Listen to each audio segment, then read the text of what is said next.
Hello and welcome to ThePrint. I am Sampurna and today we discuss more about the Modi government's newly introduced GST 2.0 tax regime and how it is going to impact consumers and the Indian economy. On 22nd September, India will witness a major transformation in its indirect tax framework with the rollout of GST 2.0. These reforms, announced by Finance Minister Nirmala Sitharaman after the 56th GST Council meeting, mark a decisive shift from the previous 4-rate system to a simplified two-slab structure. The GST Council has approved collapsing the existing tax slabs of 5, 12, 18 and 28% into two principal rates, 5% for essential and merit goods and 18% for other goods and services. A new 40% demerit rate will apply exclusively to select luxury and sin goods, including certain luxury vehicles, tobacco, and select beverages. Now, the structural reform aims to do certain things. Number one, it aims to boost domestic consumption. Number two, it aims to ease the compliance on business and taxpayers. And third, deliver economic relief in response to the challenges from elevated US tariffs on Indian imports. Now, coming to the most important part of these tax regime. What gets cheaper? Many items will become more affordable under the GST 2.0. Daily essentials such as hair oil, soaps, toothpaste, bicycles now fall under the reduced 5% slab.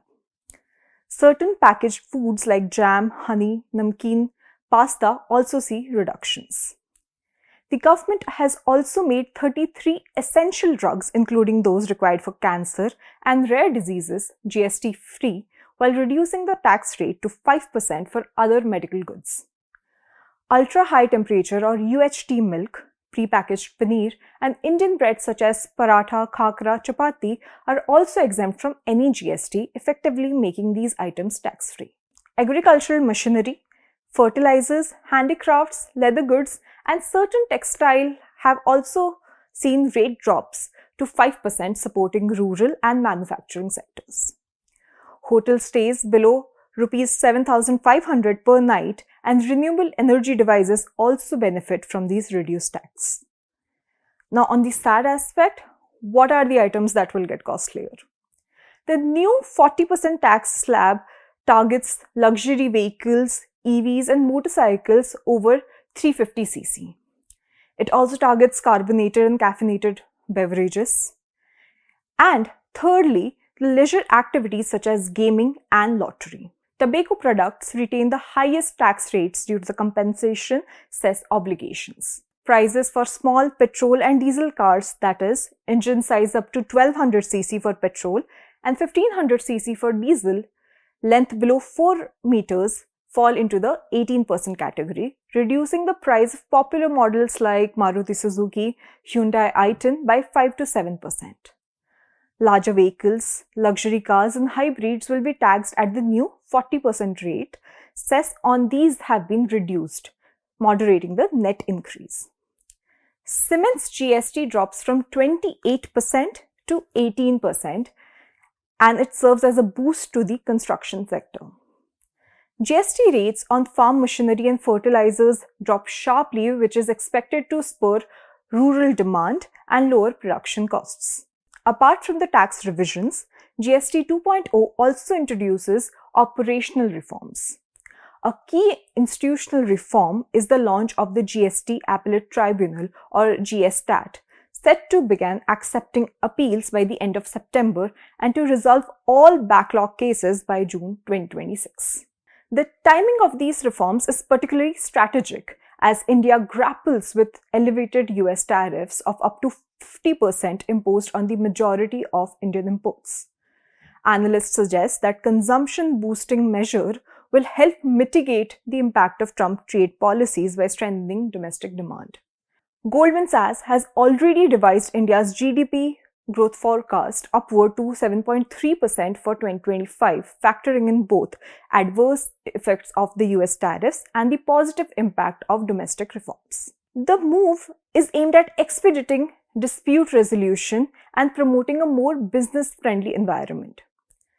Other notable changes include a uniform 18% GST rate on all auto parts and reduction in tax rates for three-wheelers, buses, trucks and ambulances. Prominent voices such as Kotak AMC's Nilesh Shah have hailed the reforms as Ek Teer Kai Nishan, or one arrow, multiple targets, including reducing inflation, improving business ease and offsetting tariffs. Industry groups like CII echo this optimism, arguing that the GST cuts and broader reforms could fully neutralize the negative impact of the US tariffs. Depupam Chaudhary, chief economist at the Piramal Enterprises Limited, said that the GST rationalization could add up to 6 to 8% to the disposable income of an average working Indian household. For instance, a household earning Rs 1 lakh per month could see additional savings of around 13,700 when combined with income tax reductions announced in the union budget. According to CBDT, around 65 lakh Indians earn an average annual salary of Rs 12 lakh. For this group alone, the measure could unlock nearly 10,000 crore in additional consumer spending or savings. However, everything is not as rosy as it sounds. The GST Council estimates a total revenue loss of Rs 47,700 crores due to the rate rationalization. However, other reports suggest that the impact could be as high as 93,000 crores. West Bengal Finance Minister Chandrama Bhattacharya confirmed the 47,700 crore figure, highlighting concerns among state governments and fiscal implications. Karnataka has projected an annual shortfall of Rs 15,000 crores in state revenue, with Revenue Minister Krishna Bairgowda demanding additional compensation mechanisms. Jammu and Kashmir Chief Minister Umar Abdullah warned of a potential 10 to 12% reduction in the Union Territory's GST revenues. However, the government opines that the estimated 48,000 crore revenue gap cannot be considered a loss. Revenue Secretary Arvind Srivastava said at the press conference, and I quote, "It would not be correct to term them as revenue loss," unquote. The lower tax would mean more money in the hands of the common man, and the government is expecting a boost in expenditure, which would route it directly back to the economy.